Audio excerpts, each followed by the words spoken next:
Bonjour les amis! Bonsoir à la maison. C'est à la fin d'une journée pluvieuse que moi et Cédric on se réunit enfin pour l'épisode 14. Déjà l'épisode 14. C'est fou, hein, pareil. Ça me fait penser qu'avec ton jet de Pink Floyd aujourd'hui, que j'ai déjà eu la pensée que Pink Floyd... Pink Floyd était overrated et maintenant... Un an plus tard, je suis un grand fan qui a pratiquement la discographie complète. Ça veut dire que la musique, c'est de la constante évolution. Spin-moi ça.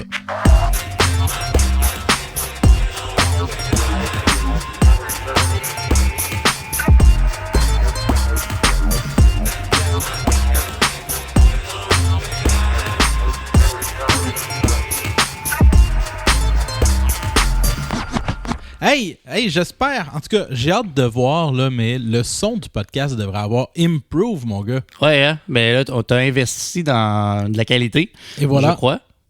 On a des beaux micros. On a une belle interface. On a un nouveau headset. On est grillé pour faire des podcasts puis de la musique qui sonne le feu. Ce qui veut dire qu'éventuellement, peut-être, on pourra avoir des invités au podcast. Ce n'est pas encore, Thomas, le temps de t'inviter. Je rigole, mon ami, parce que je sais que tu as hâte de venir au podcast. Assurément qu'on va te recevoir en temps et lieu, mais honnêtement, c'est quelque chose qu'on envisage prochainement. Vous serez les premiers avertis sur les réseaux lorsqu'on ouvrira les portes à des invités. Effectivement. Puis j'ai hâte, moi, de recevoir du monde quand même. Ben, honnêtement, oui, parce que notre dynamique ensemble est agréable. Puis là, j'ai vu... On a fait le tour, puis on est un peu tanné. Ben, c'est ça. Je veux regarder quelqu'un d'autre dans le blanc des yeux. Mais à part le fait qu'on est tanné d'être tout le temps ensemble dans tout, on a ouvert récemment, tu as fait un TikTok, un appel à tous, aux artistes, musiciens, groupes, honnêtement, pour recevoir des suggestions, pour en parler, pour en faire des critiques, puis faire briller la scène locale dans notre podcast. C'est un peu le but de la chose. Ouais. C'est intéressant parce qu'on a des goûts variés, mais je pense qu'il faut se tenir dans la scène musicale québécoise. Je parle pas juste de la ville de Québec, je parle de tout le Québec en général. Je trouve ça super intéressant, peu importe le genre. Francophone ou non? Francophone ou non, exact. Ouais. Puis c'est même l'anglophone, en fait, moi je veux tout. C'est que ça, il y a une grande scène anglophone à Montréal aussi. Pas juste du francophone, puis je veux qu'on puisse parler des artistes d'ici. Puis cette espèce d'appel d'offre-là, honnêtement, pour vrai, mon feel à moi, là, je pensais qu'on allait avoir 3 suggestions, puis qu'on allait faire, OK, on a 3 épisodes où on peut parler d'artistes. Finalement, on a comme fait une liste de lecture de segments locaux. Ça va être le segment local qu'on va appeler. Puis on a été gâtés. Choix. Oui, non, c'est ça. Tu sais, en gros, ce qu'on veut, c'est vraiment justement faire de la promotion, parler d'albums, des sorties, d'encourager la scène locale.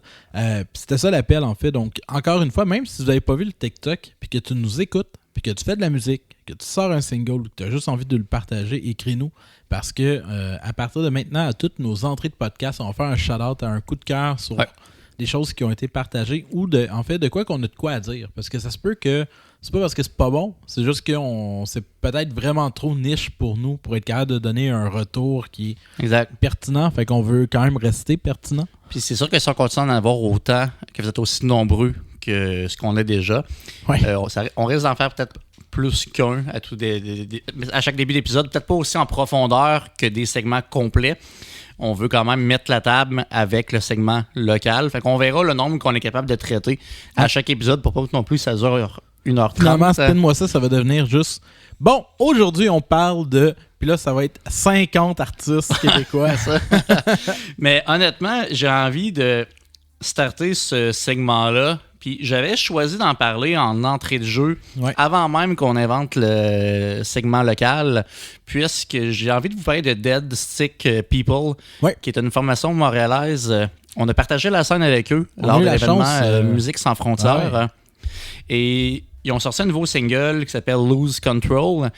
On avait d'ailleurs entendu un extrait. C'était la première fois qu'il a joué en spectacle, qu'il la faisait entendre parce qu'elle n'était pas encore sortie sur les internets et les réseaux et tout. Donc, puis j'avais accroché sur cette chanson-là. Je trouvais que le refrain était intéressant dans la prouesse vocale de Jasmine, qui est la frontman et la chanteuse de la formation. Front girl. J'ai dit frontman. Ouais.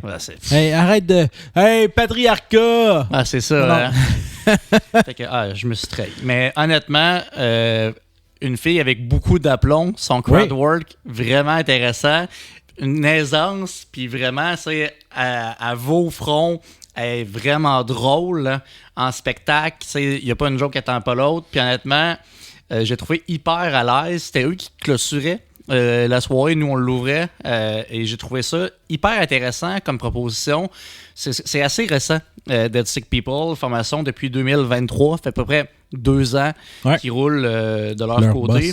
Puis je pense que c'est un bel ajout à la scène montréalaise. Mais pour ceux qui se demandent à quoi ça ressemble, moi, mon feel, quand je l'ai écouté, je sais pas si tu connais Rival Sons. Ouais. Je trouvais qu'il y avait un feel Rival Sons, sans dire que c'est pas du copier-coller du tout, mais quand même, ça m'a fait penser à Rival Sons dans le genre de musique. Puis ça m'a beaucoup un peu indie rock là, dans ces eaux-là. Puis honnêtement, moi je suis... ce single-là, particulièrement, je le trouve particulièrement bon. Ouais. Puis pas juste au niveau de la composition, je trouve, je sais pas, puis là c'est peut-être de mon oreille extérieure, mais je trouve que c'est la mieux produite de ce qu'ils ont fait actuellement sur Spotify. La chanson sonne vraiment comme une tonne de briques. Elle rentre. Je trouve que tout est maîtrisé en tant que tel. Tout est bien mixé. Je trouve vraiment que c'est comme vraiment une chanson qui file pro. Ah, absolument. Puis effectivement, il y a de quoi dans le refrain.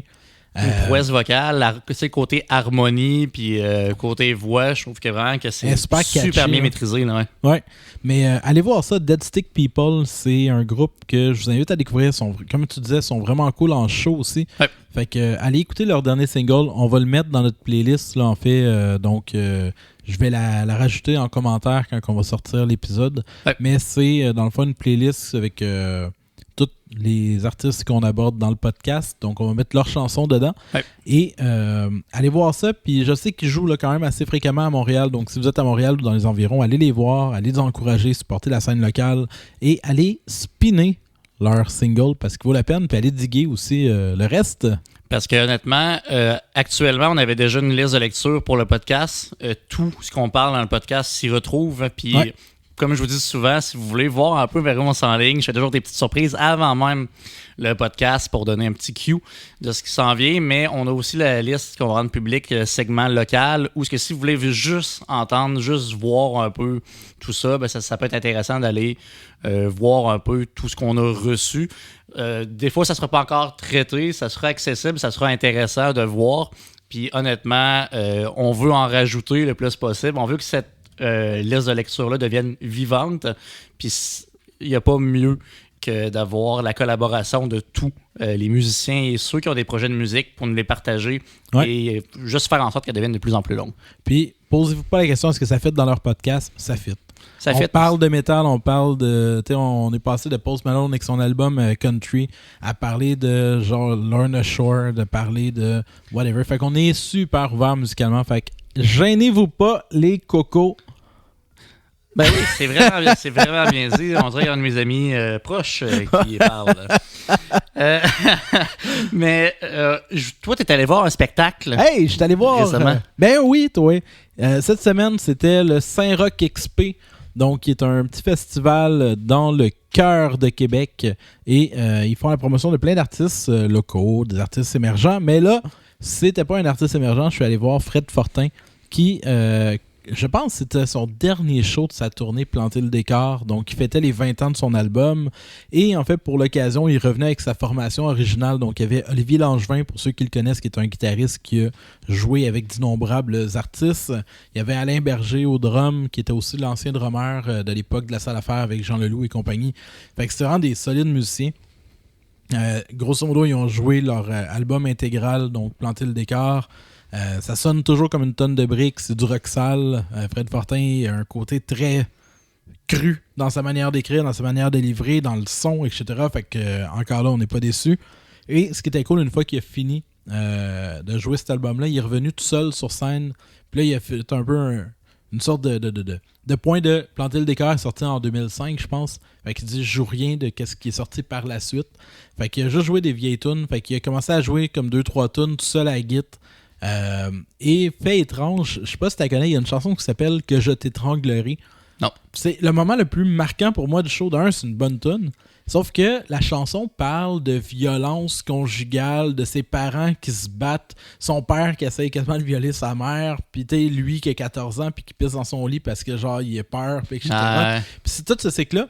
Mais le monde, mais elle a un petit beat quand même. Mais de voir tout le monde qui tape des mains puis qui chante comme c'était une tonne des cowboys fringants, genre comme hop la vie. Les propos sont full deep, là. Les propos sont super lourds. Mais c'était vraiment, c'est un moment drôle et étrange dans la tête à vivre. Mais non, vraiment super cool show. Après ça, bon, le band est revenu. Ils ont refait vraiment beaucoup de tunes du premier et deuxième album aussi. Ça a été vraiment trippant. J'avais juste vu il y a comme 10 ans quand il a sorti son album Plastrer la Lune. Fait que c'était vraiment... ça faisait longtemps que j'avais pas vu Fred Fortin en show. Puis j'étais bien content. Fait que... C'est vraiment cool comme expérience. J'aurais bien aimé t'accompagner. Finalement, je pouvais pas ce soir-là, mais tu me l'as raconté. Puis, c'est fou quand même 2005, quand on y pense. J'étais en secondaire 3, hein, moi, secondaire 2 même. C'est ça. Fait que ça fait vraiment longtemps. Je trouve ça cool qu'il ait vraiment juste fait cette époque-là, puis le avant, pour vraiment honorer un peu ses débuts et tout. Fait que ça devrait vraiment être super agréable. Puis, petite anecdote, ça me fait penser à ça, fait que pourquoi pas la partager. Quand tu disais que les gens tapaient des mains, chantaient la tune de violence conjugale. Moi, quand je suis allé voir Fouki au centre Vidéotron, j'étais avec ma fille, puis tu connais la chanson Gaillé. Oui. Tu sais, on est praillé, qui est une chanson de... Puis, honnêtement, le crowd, au moins 50% étaient des enfants avec leurs parents. Puis tout le monde... dans le stade, t'es un enfant de 8 ans tout le monde avec tape des son mains puis chante, là, on est praillé, puis je suis comme, c'est drôle, man. Tout le monde sont là en train de parler de dope, man, avec leurs enfants qui tapent des mains puis les propos. Fait que ça, à chaque fois que je me rends compte que des fois, c'est pas le propos, mais juste l'entrain, la musicalité, puis les gens sont contents, peu importe le propos. Fait que ça me fait penser un peu à ça, ton histoire, parce que qu'est-ce que c'est drôle. Mais bien heureux que tu aies assisté à ça. Puis c'est un excellent album qui a d'ailleurs été réédité en vinyle récemment, puis qui est encore un peu partout dans les disquaires près de chez vous. Donc allez sauter là-dessus s'il en reste des copies, ça vaut la peine. On va toujours vanter la magie du vinyle. Ben oui. Spin-moi ça, c'est un peu pour ça. Mais... moi, j'ai envie de te parler d'autres choses avant de commencer avec nos segments. Il est long, cette intro-là. Ben, il est long, man, parce que on n'aura pas du trop, mais on va avoir un long intro. OK. Écoute, il y a 3 filles, c'est 3 strong women qui viennent de sortir un solide single. Tu te demandais où est-ce que je m'en allais. Mais t'as Amélie de Evanescence, t'as Courtney de Spirit Box et t'as la fameuse Poppy qui ont fait un single qui s'appelle End of You. Qui est fucking bon, honnêtement. Puis je sais pas si t'as écouté le clip aussi. Le visuel est vraiment nice. Mais moi, tu sais, Amélie, ça a été une des voix de mon adolescence.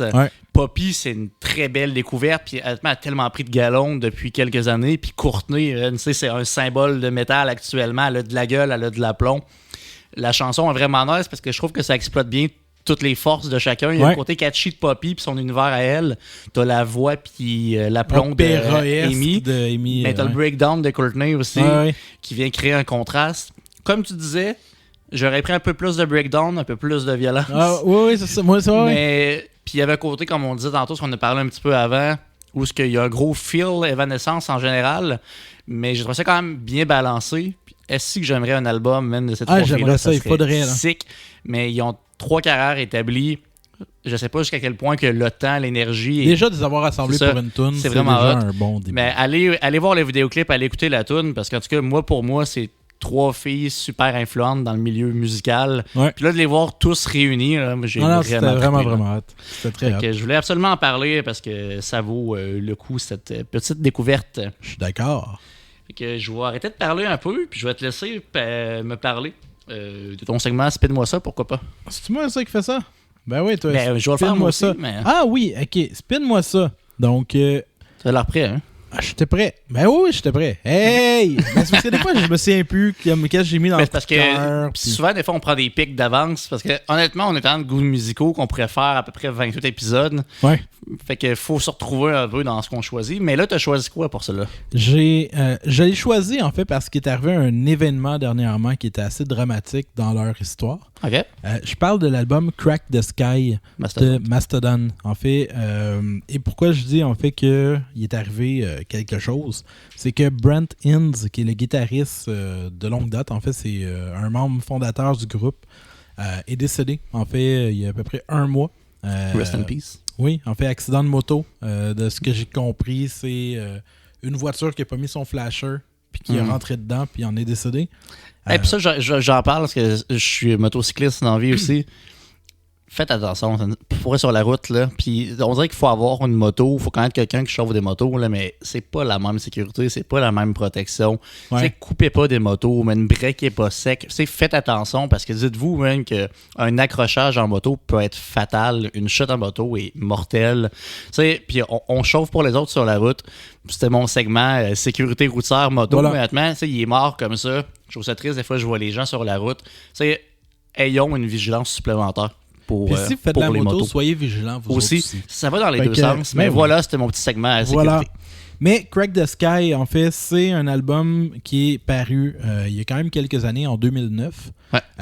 Mastodon, pour ceux qui ne connaissent pas, c'est du rock progressif avec ou métal progressif, mais on est plus... c'est plus heavy que Porcupine Tree, moins heavy qu'Opeth. Mettons, quelque part. Là, fait que, là quand je parle de Opeth, je parle de plus Blackwater, etc. Mais si vous avez aimé, mettons, l'album Héritage de Opeth, plus clean, etc., on est plus proche de ça. En fait, c'est un mélange principalement de progressif. Il y a des moments un peu plus psychédéliques. On est un peu dans le sludge metal aussi, des moments qui sont plus lourds, plus lents.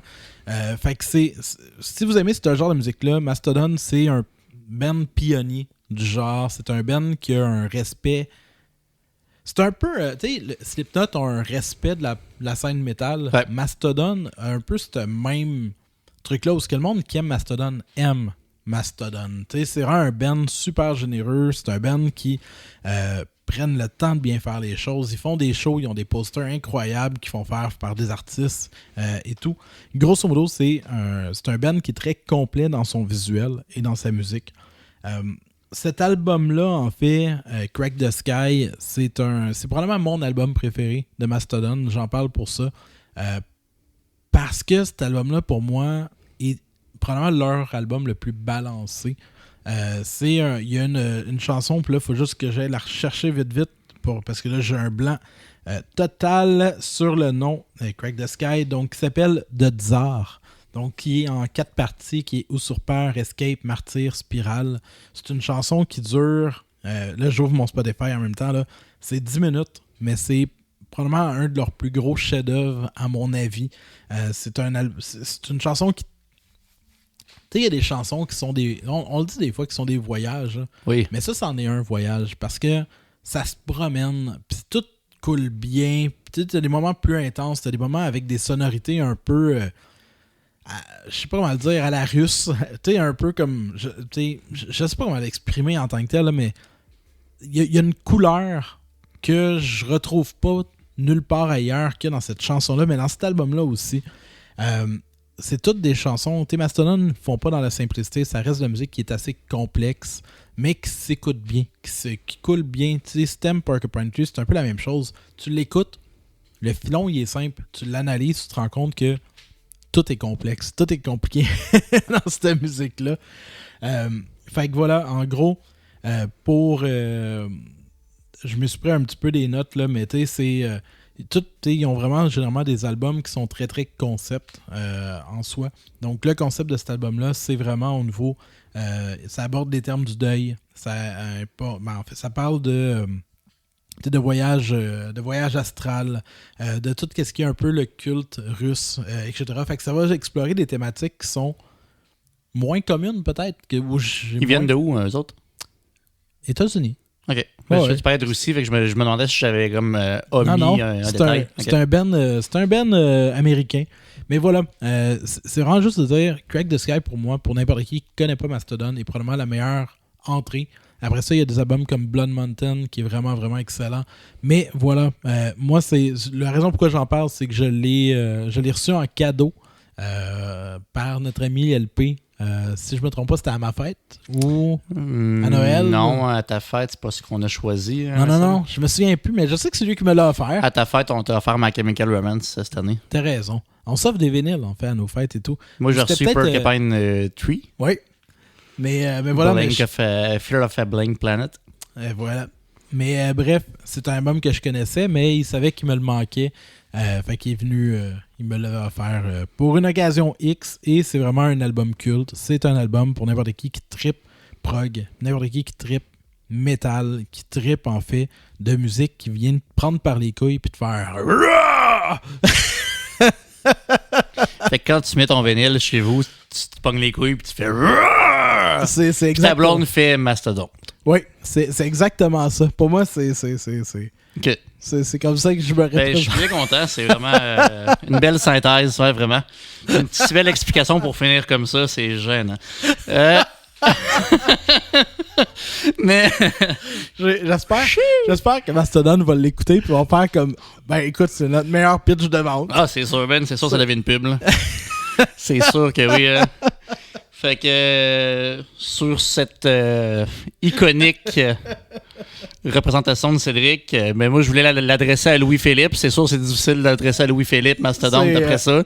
Mais je voulais quand même que ce segment-là, on l'adresse à LP parce que grand fan de Mastodon, il sait que tu chase littéralement la discographie au complet. J'ai jamais adhéré tant que ça à Mastodon parce que je m'étais jamais vraiment plongé. J'ai écouté Crack the Sky parce que je voulais l'avoir en tête. Puis honnêtement, j'ai trouvé ça intéressant. Puis je vais plus creuser encore. Tu sais, je pense que musicalement, j'aime ça. Le vocal, je l'apprivoise encore, donc je pense. Mais super intéressant. Il y a du talent brut de façon instrumentale, musicale. C'est tout ce qui est concept est là, est fort. Puis je pense que c'est ce genre d'album qu'en vinyle, je pourrais me laisser tenter par un Crack the Sky, mettons, pour faire... Crack the Sky, par là, Léviathan. Léviathan est probablement, en fait, le concurrent très près. Là. J'adore Léviathan. Mais ça vaut la peine, des fois. C'est même pour nous de se partager des pics, parce que ça emmène l'autre à découvrir des fois des univers que je connais de nom depuis longtemps. Des fois, c'est juste une question de contexte. Parce que ça m'est jamais arrivé d'aller en écouter plus que ça. Ben là, tu m'as forcé. Il faut qu'on entende, écoute ça. Ah oui, c'est beau. Fait que là, t'as Mastodon qui a fait... C'est ça. Poignet couille dans le sang. Fait que... Ça, c'est rendu un moment iconique, mon gars. Ouais, c'est ça. Fait que ça, si on refait, mettons, une espèce de best-of à la fin de l'année de nos moments forts, ça va être celui-là est dans le top numéro 1. Voilà. Écoute, moi, je vais avec un pic de Bayhem TH. Oui. Bring Me the Horizon. Ça, j'aime ça. J'aime ça. Puis c'est difficile de faire un choix. Je suis allé avec mon coup de cœur à moi, mon album symbolique, parce que ça, il y a plusieurs phases à Bring Me the Horizon. Moi, mon album iconique à moi est SMP Eternal. Pourquoi? Parce que c'est un putain de chef-d'œuvre. Ah ouais. Honnêtement, cet album-là, il faut se rappeler que Bring Me the Horizon ont fêté leur 20 ans d'existence il y a 2 ans, en fou, 2024. Hein? Ben de 2004. Ça, c'est fou parce que je rentrais au secondaire, puis eux étaient formés. C'est se former à ce moment-là. Puis ça, on connaît tous Holly Sykes comme frontman charismatique, très polyvalent. Puis cet album-là, ce que je trouve intéressant, c'est que ça marque, à mon avis, un point tournant dans la discographie de Bring Me the Horizon. Il y a le avant, c'est Eternal, puis il y a il y a le avant, puis qu'est-ce que c'est fort? Parce que là, t'as du metalcore, t'as du électro, t'as du pop. Ça, il y a de quoi de hyper puissant, deep, puis je pense que c'est un impact majeur, puis il a été, dans beaucoup de critiques, nommé comme un album marquant, iconique du genre pour ce switch-là. Ouais. Où ce que par après, tu sais, t'as des bands comme Asking Alexandria, puis tout, qui vont arriver dans ces années-là aussi, puis aller faire un album, c'est des albums vraiment intéressants, mais des fois, il y a des albums, c'est des game changers, qui je trouve, mettons, un peu comme un Suicide Silence, Decleansing dans le deathcore, ou des Death Spice Icon qui arrivent, puis qui réinventent le genre. Je trouve que cet album-là est une maîtrise totale. Puis les albums précédents sont bons. Sont différents, sont bons, mais celui-là, là on dirait qu'on découvre une polyvalence, puis un aplomb avec Holly Sykes, puis une émotivité aussi, parce qu'il y a tout. Ça, il y a beaucoup d'émotions, c'est très chargé, c'est très puissant, cet album-là. Puis c'est The Antivist, qui est excellente. Ouais. Shadow Moses, c'est une de mes préférées. Man, j'adore ça. Ça rentre, là. Puis je sais pas si tu as déjà vu l'espèce d'interprétation, ils sont en studio live, puis il y a une espèce de gilet rayé, un look assez emo de l'époque et tout, man. Puis aussi que je trouve ça fort, là, cette chanson-là. Mais cet album-là, je l'ai réécouté sur vinyle pas longtemps. Souvent, ce que je fais à cette heure avant d'en parler, je les réécoute. Puis il n'y a pas aucun filler dans cet album-là. C'est que des bonnes tunes, après bonnes tunes. Puis la qualité de la production, je trouve qu'elle se démarque des albums précédents aussi, le son. Là, tu sens que Bring Me The Horizon avait du budget. Oui. Pour faire leur album, là, tu sens que, OK, il y a eu de l'argent. Là. La prod, le mix et tout, pour vrai, tu le sens que c'est genre next level comparativement aux autres. Fait que je voulais en parler parce qu'on est deux fans de Bring Me The Horizon. Puis autant que j'adore le Bring Me actuel, tu sais, le Human est vraiment excellent aussi. Le Next Gen, le dernier, fantastique. C'est des albums. C'est un groupe qui évolue. Puis c'est un groupe, j'en ai parlé, le podcast passé, c'était quoi déjà? Mais sur les bands qui se réinventent. Qui se réinventent. Maintenant, c'est pas je veux en on parlait de EFI, on parlait de groupes comme ça. EFI qui disait qu'ils n'étaient pas des suiveurs, mais qui n'étaient pas des followers, mais qui étaient vraiment, c'est eux qui amenaient le courant à changer. Bring Me The Horizon, je trouve que justement, c'est ce genre de band-là.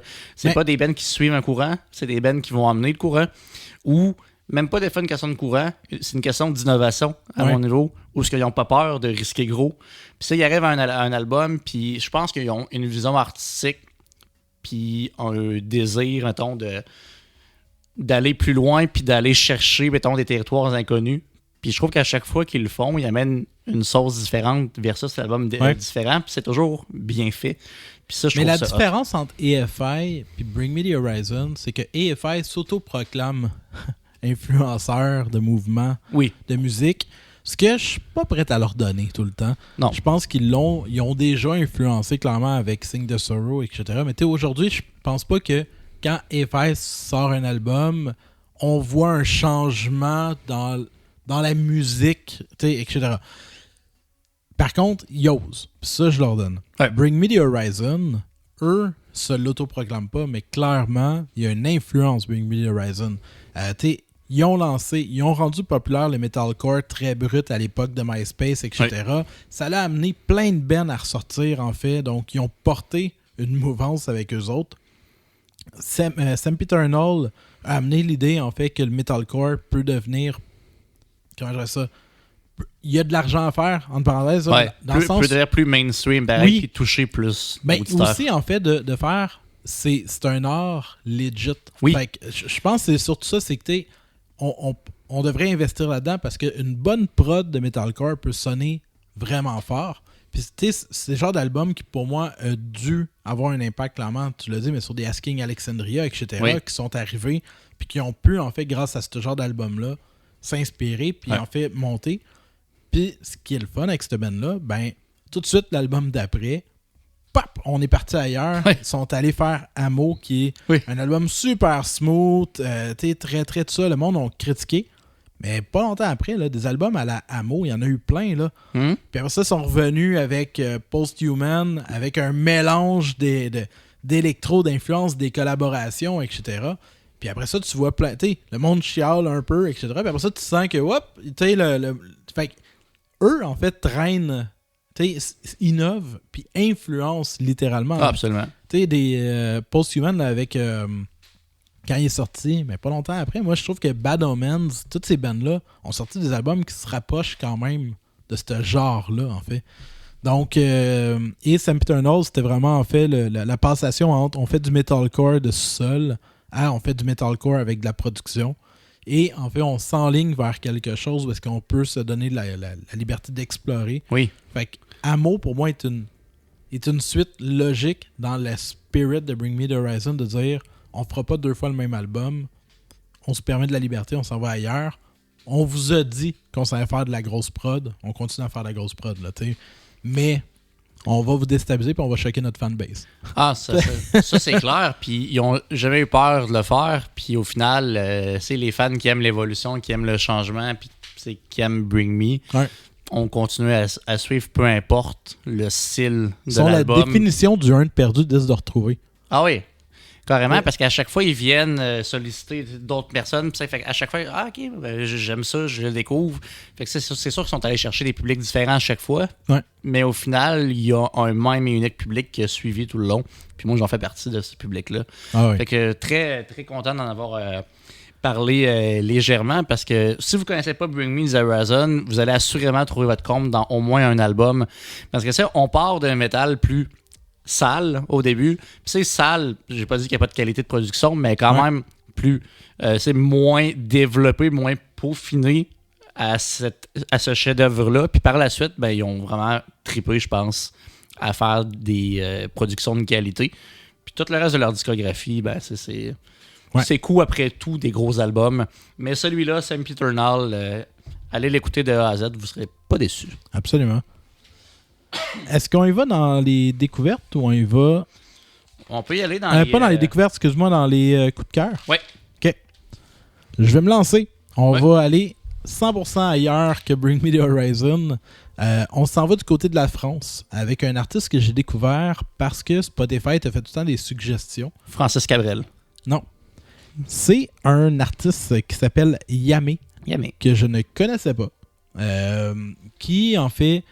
Je me souviens pas si c'est une découverte Spotify ou juste sur... Non. J'étais tombé sur une vidéo sur TikTok de lui, en fait.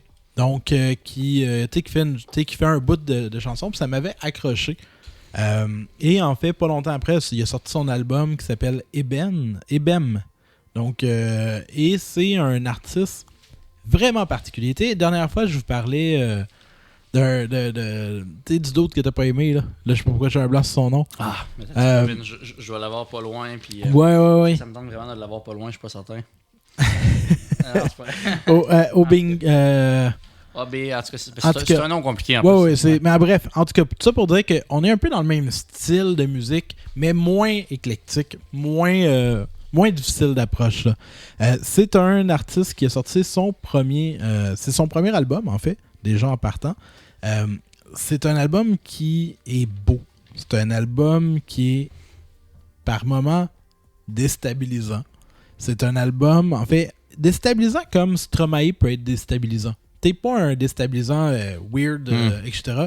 Juste, Stromae va utiliser des techniques, va utiliser des façons de faire où est-ce que tu fais « Ah, j'ai pas l'habitude d'entendre ça » ou ah, c'est cool. Il y a de quoi d'original dans la proposition. Je trouve qu'il y a mis un petit peu ce côté-là d'avoir de l'originalité. C'est un mélange de hip-hop, de jazz. C'est aussi quelqu'un qui a une voix un petit peu atypique. Donc, c'est pas une voix qu'on entend tout le temps, mais c'est une voix qui est beaucoup plus douce que l'autre, que je me rappelle plus de son nom. Beaucoup plus accessible.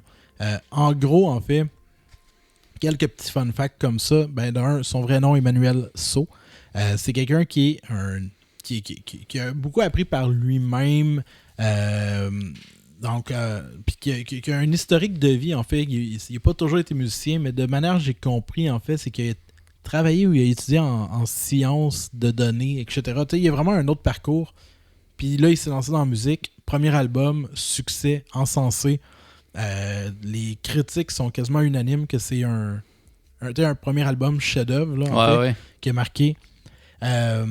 C'est ça, en gros, excuse-moi, je suis en train d'aller retrouver mes petites notes que je m'étais notées. Mais les critiques, c'est ça. On parle comme un classique, en fait, quasi instantané. Il y a des chansons comme Solo, Shoot, Insensé, Happy End qui ont été vraiment ressorties puis qui sont vraiment, vraiment excellentes. Donc, il y avait juste son premier album. Il y a quand même eu des mixtapes, des EP qui ont sorti avant ça. Mais Yamé, pour moi, je les ai écoutés un peu, mais on dirait que Yamé, pour moi, frappe littéralement vraiment plus fort en tant que tel. Donc, c'est ça. C'est pas un album qui va dans la facilité. C'est pas un album qui... C'est pas de la pop pure, là, où est-ce qu'on fait du 4 temps, puis tout est... Tu sens qu'il y a vraiment une approche artistique, il y a une approche réfléchie, il y a une approche de hyper sensible, en fait, dans cet album-là.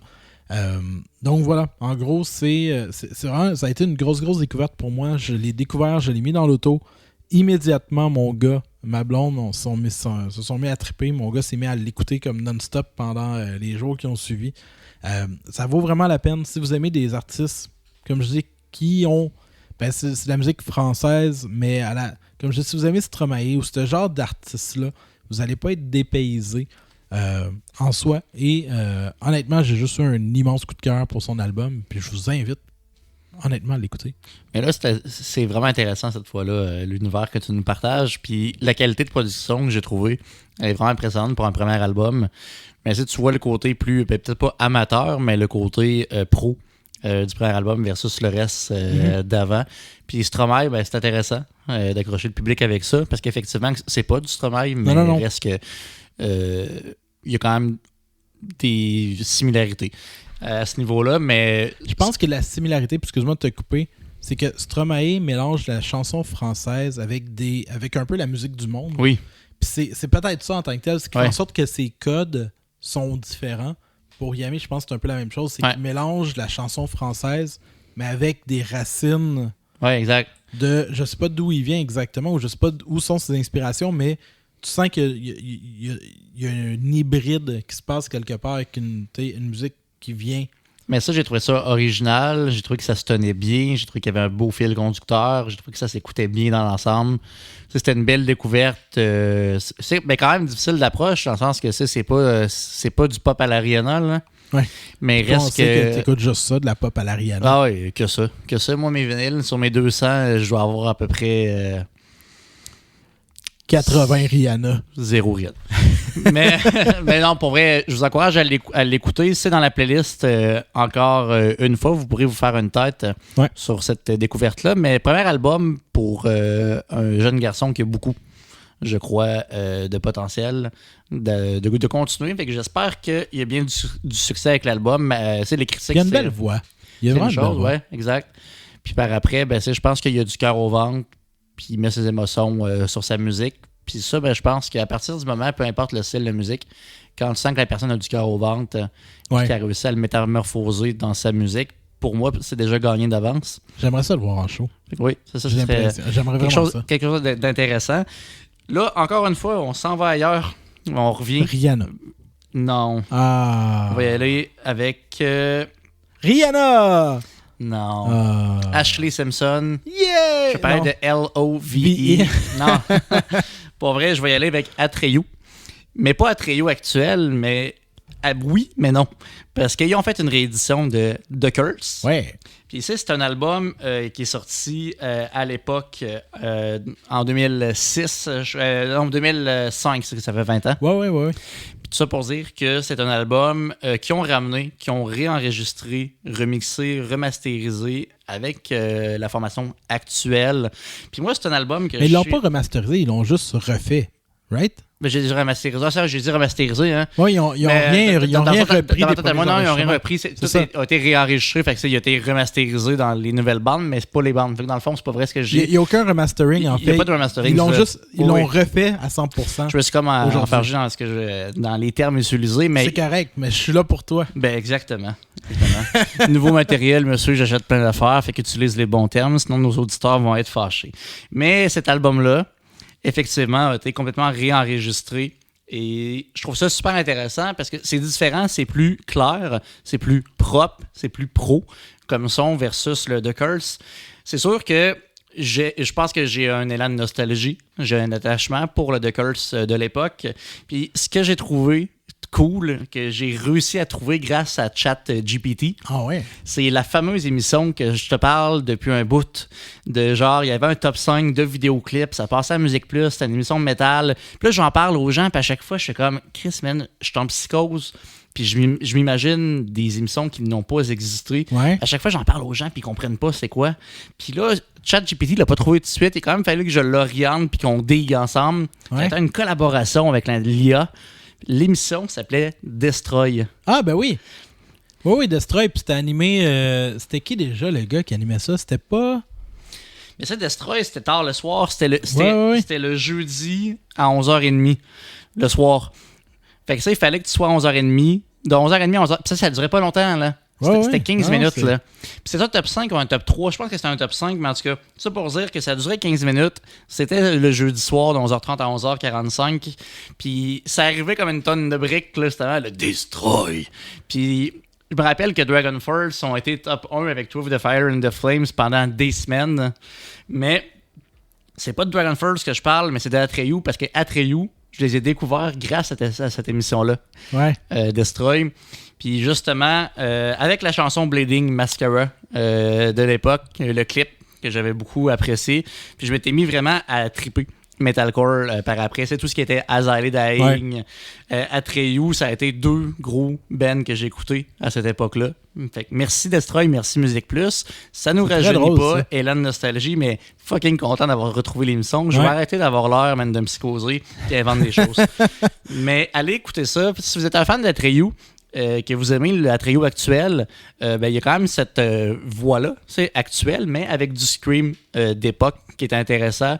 C'est un bon album, c'est bien maîtrisé, ça fait du bien au rétro, parce que ça fait 20 ans de ça. Fait que je pense que c'est cool qu'il ait choisi d'aller le réenregistrer, ne pas seulement remasteriser. Ouais. Puis justement, la tournée qu'ils font actuellement, c'est la tournée de The Curse, où ce qu'ils jouent leur album Joues. Ils jouent. Ma blonde me dirait, ils jouent l'album intégral. Est-ce qu'ils jouent tard le soir quand ils jouent? Ils jouent souvent, hein? Ouais, c'est ça. Tout le temps très tard. Mais non, c'est ça. Ils jouent l'album intégral en spectacle actuellement. Ils sont avec Underworld et cool. 0936. Ouais. Fait que c'est vraiment un beau line-up.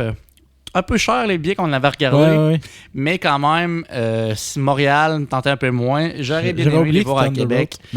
Mais oui, Underworld aussi, à l'époque, j'en écoutais du Honor, ces choses-là. C'est son époque, Parkway Drive, quelque chose comme ça. J'ai pas vécu ces bands-là à l'époque. Non? Non. Moi, je les ai découverts plus tard. Moi, je les ai vraiment découverts plus tard. C'était pas de ma génération, mais j'étais pas dans cette mouvance-là du tout.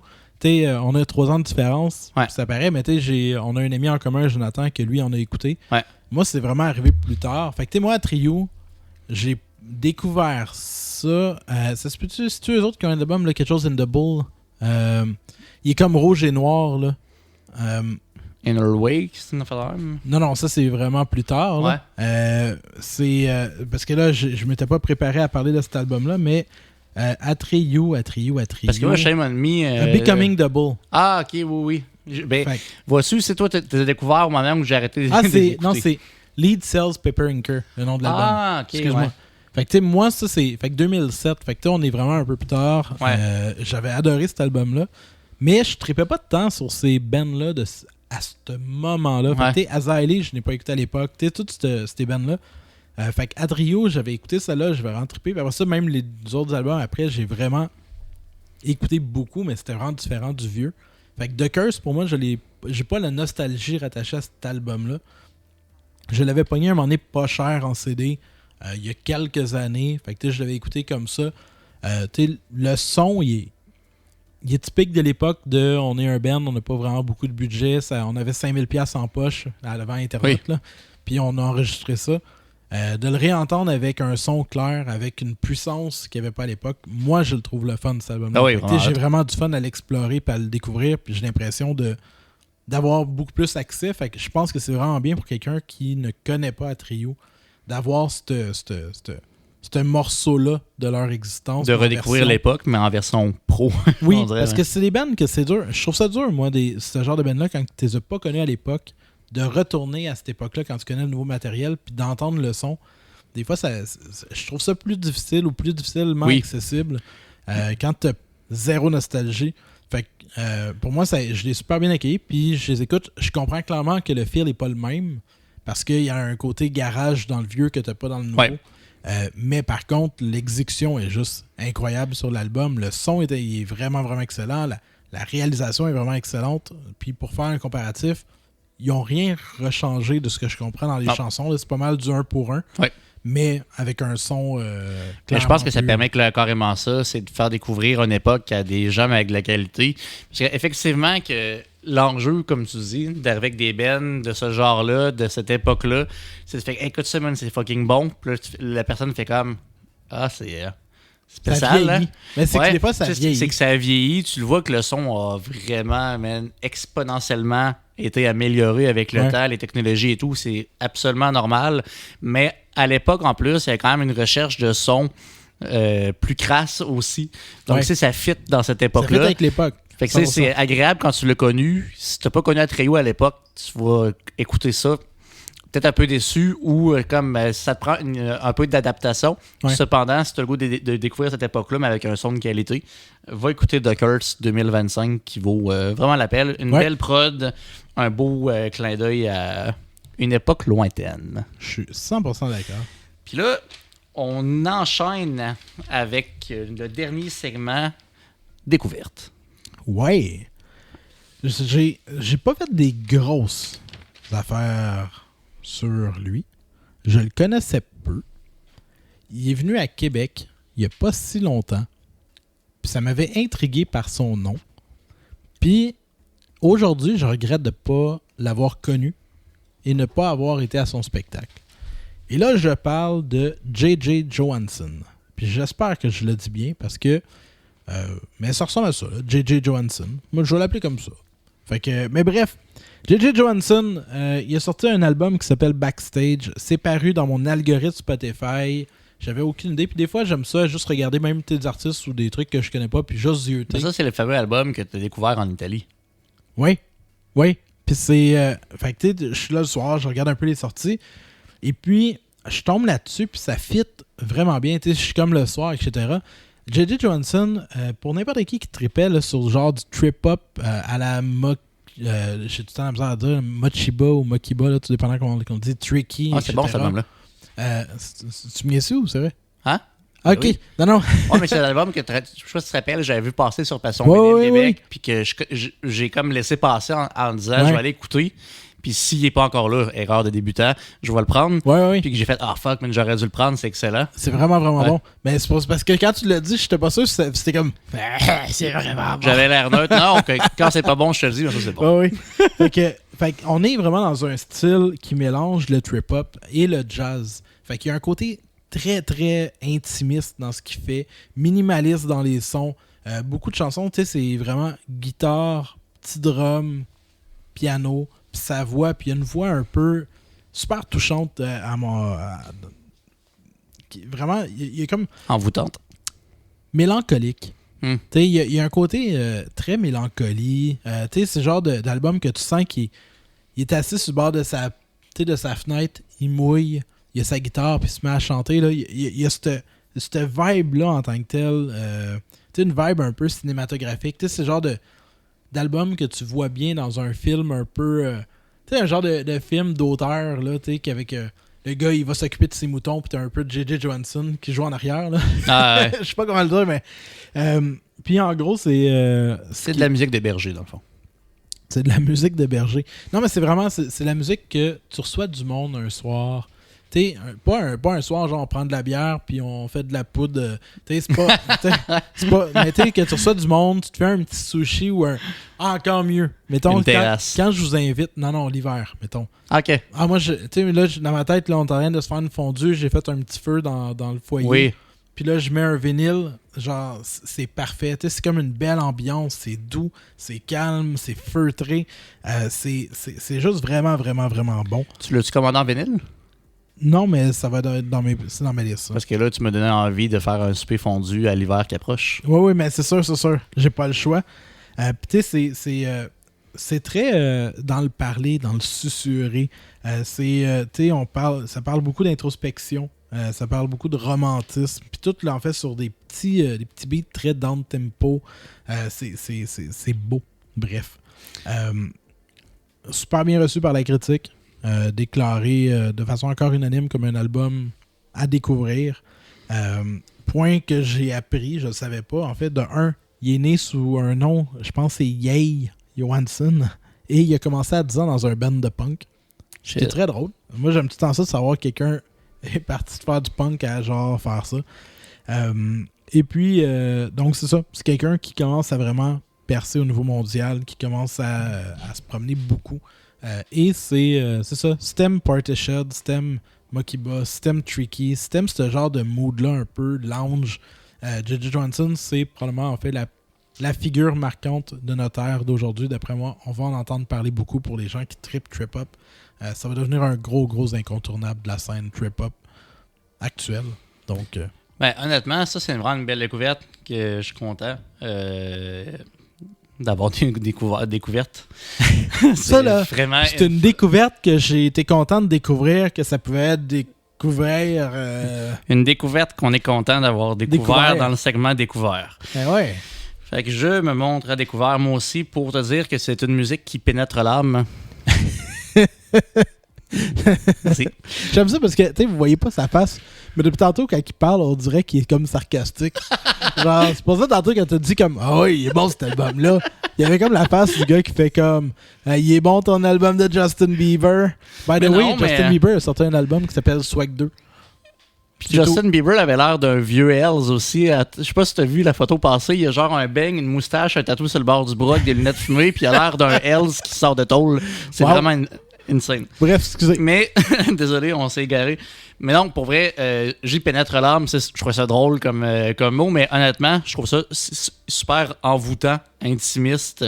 Ça fait vraiment du bien. C'est un album je trouve justement, moi, je le voyais comme une... douce soirée d'été sur une terrasse. Aussi. Tu sirotes whatever quoi, une eau pétillante, ça fait la job. Puis tu te laisses porter.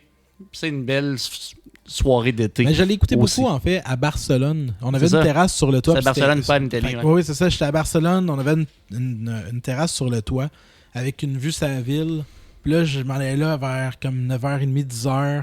Je mettais mes écouteurs puis j'écoutais ça. Puis mais c'est le feel parfait. Là. J'étais parfait. C'est l'image que j'ai en tête. Peut-être qu'elle était influencée par le fait que tu m'en as parlé. Là. En même temps, je commençais à écrire des paroles. Puis comme, ah ouais. Mais non, sacrée belle découverte. Vous voulez vous évader tout en douceur et être bien pénétré dans votre âme. Écoutez ça.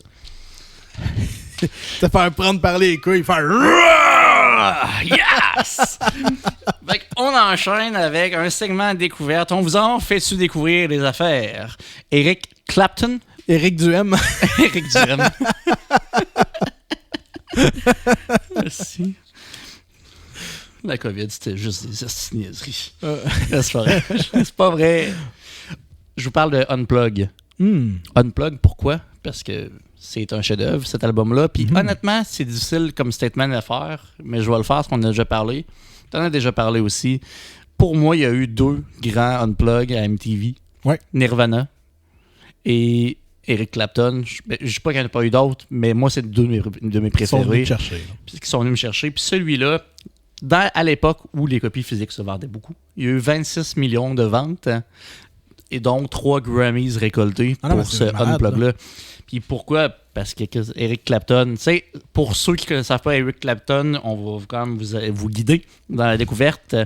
Cream, la formation Cream qui est du psychédélique rock bourré d'improvisation. Eric Clapton fait partie de cette formation iconique-là. Puis si vous voulez découvrir Eric Clapton dans un autre style beaucoup plus pété psychédélique, Cream, super intéressant. Ah ouais. Son d'époque, très 70s, mais quand même très intéressant. Revenons à Eric Clapton, bluesman incroyable. Excellent guitariste. Incroyable. Puis honnêtement, un guitariste hors pair, justement, nommé 4e meilleur guitariste par Gibson.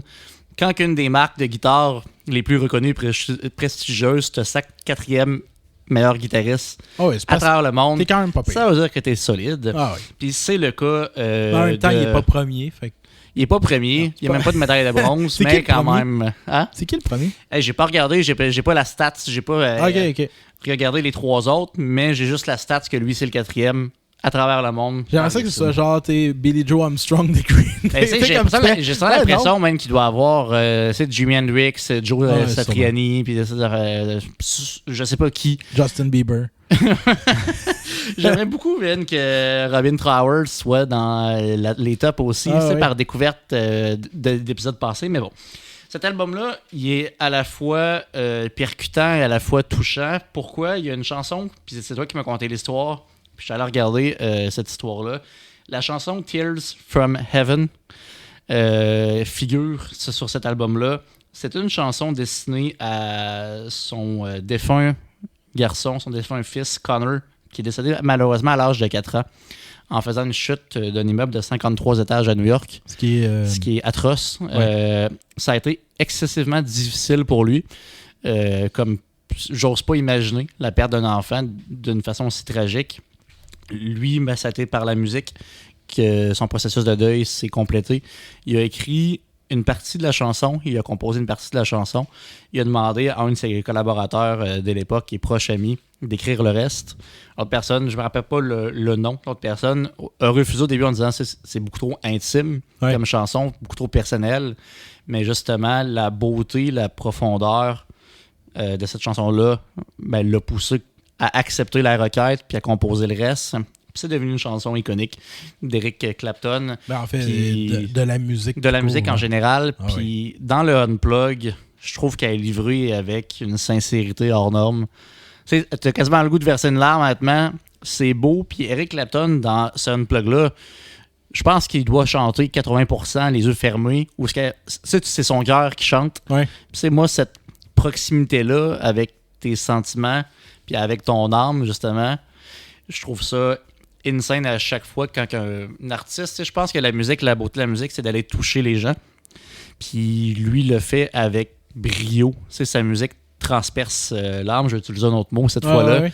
Puis non, c'est une douceur, il y a une maîtrise, il y a une efficacité, c'est fluide, c'est maîtrisé. Moi, je trouve ça déconcertant à chaque fois à quel point que ça a l'air facile pour lui. Ah, c'est fou, hein?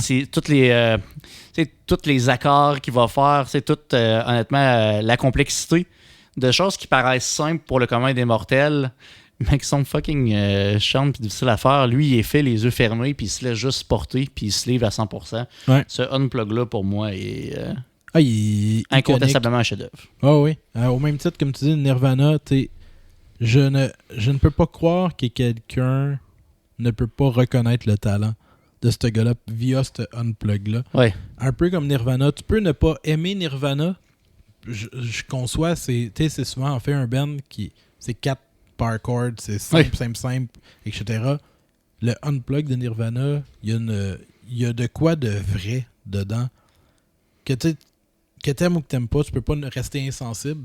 Kurt s'est dévoilé à nu dans cet Unplug-là de la même type qu'Eric. Puis Clapton, c'est la même affaire. Je suis pas un gros fan des Clapton de base, dans le sens j'écoute pas ses albums en soi, mais ce MTV Unplug-là, honnêtement, pour moi, est juste un bijou dans l'histoire de la musique.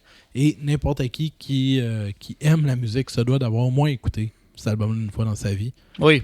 Puis il y a une chanson que souvent les gens pensent que c'est Bob Marley, qui est I Shot the Sheriff, qui est une chanson d'Eric Clapton.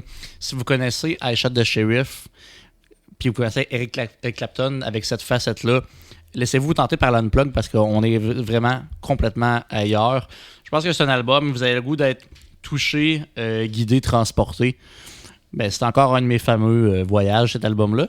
Ouais. Cette découverte-là est une gracieuseté de Cédric Duquette. Parce que moi, j'ai un vinyle de Clapton qui est, je pense que c'est 461 Boulevard Avenue. En tout cas, je sais pas trop. Je me rappelle plus le nom de l'album. Avec la chanson I Shot the Sheriff, qui est un feel vraiment incroyable aussi. Mais cet album-là, tu me l'as donné en CD. Je l'ai écouté tout récemment. Avec mon Discman dans mon lit le soir. Puis justement, j'ai fait un beau dodo. Hey, j'ai sorti le top 10 juste parce qu'on en parlait. Oui. Donc, en position 10, je vais y aller à l'inverse. Ouais. Donc, on a Pete Townshend, donc qui est en fait le guitariste de The Who. En 9e position, Robert Johnson, donc que je ne connais pas, qui serait un bluesman. OK. Après ça, 8e, Chet Atkins, donc que je ne connais pas non plus, mais qui serait en country au niveau du picking. Ça me dit quelque chose, ça. Ben, ça me dit quoi? Après ça, il y a Van Halen, que je connais pas. Non, c'est pas vrai. Eddie Van Halen. Parce que ce serait un de ceux qui a mis vraiment en popularité le tapping sur la guitare avec Eruption. Jeff Beck en 6e position. Donc, assez connu, en fait, également. Donc, on en a parlé dans le dernier podcast. Parce qu'il est sur le dernier album d'Ozzy. Après, 5e position, Chuck Berry. Donc, qui était... Johnny B. Good. Oui, c'est ça. Ouais. Donc, rock'n'roll, tout ça. 4e, Eric Clapton, comme tu l'as dit. 3e, Keith Richards, donc des Rolling Stones. OK. Ce qui m'étonne, quand même. C'est pas un mauvais guitariste, mais on dirait que... Mais à date, lui puis Chuck... Peut-être parce que... C'est-tu la Legacy? Oui, je pense c'est probablement le Legacy. Après ça, on a Jimmy Page de Led Zeppelin. OK, oui. Donc, ça, en 2e. Et première position, Jimi Hendrix. Ouais. Donc, c'était le top 10, en fait. Je suis quand même surpris de ne pas avoir des Joe Satriani de ce monde, des choses comme ça, mais je pense qu'il y a une question de legacy aussi là-dedans. D'après moi, il y a l'influence, puis peut-être t'es pas le meilleur guitariste, mais ce que t'as fait été influent. A eu une influence sur, après ça. Fait que j'imagine que c'est comme Chuck Berry. Mais je suis content que Jimi Hendrix soit de la partie. Là. Ça, j'en ai parlé de Electric Ladyland dans un podcast précédent. Putain de chef-d'œuvre, ça aussi au niveau de la guitare. Mais c'est intéressant. Merci pour la liste. Mais il n'y a pas Justin Bieber. Je suis un peu déçu. Non, mais on va le voir bientôt sur la liste des membres des Hells Angels. Je l'ai écouté, Swag 2 de Justin Bieber. Comme survolé ou vraiment bien écouté au complet? Non, survolé, là. Hey, calme-toi. C'est une critique constructive? Je peux dire que c'est moins pire que ce que je m'attendais, mais c'est pas particulièrement mon style. C'est ça. Plus que Tragédie? Ouais. Honnêtement, là, ça, c'est le fun fact. Je termine l'épisode là-dessus parce que ça vaut la peine. Puis j'espère que Chloé, tu vas l'écouter parce que c'est drôle. On est allé il n'y a pas longtemps en randonnée en famille. La Familia, ça, c'est... moi, ma blonde, Cédric, sa blonde et nos 2 enfants, une petite famille recomposée. On allait en randonnée, puis Cédric, sa liste de lecture à saveur progressive en général, rock iconique et tout. Mettons, c'est grosso modo. Ouais. De bonne musique. De la bonne musique. Ça, je pense que c'est ça qu'il faut dire. Moi, je peux, avec mon Spotify, rejoindre le jam, mettre une petite musique dans la file d'attente sans que Cédric le sache. Et j'ai mis, pourquoi pas, en parler, Tragédie avec EO. Est-ce que tu m'entends? Oh.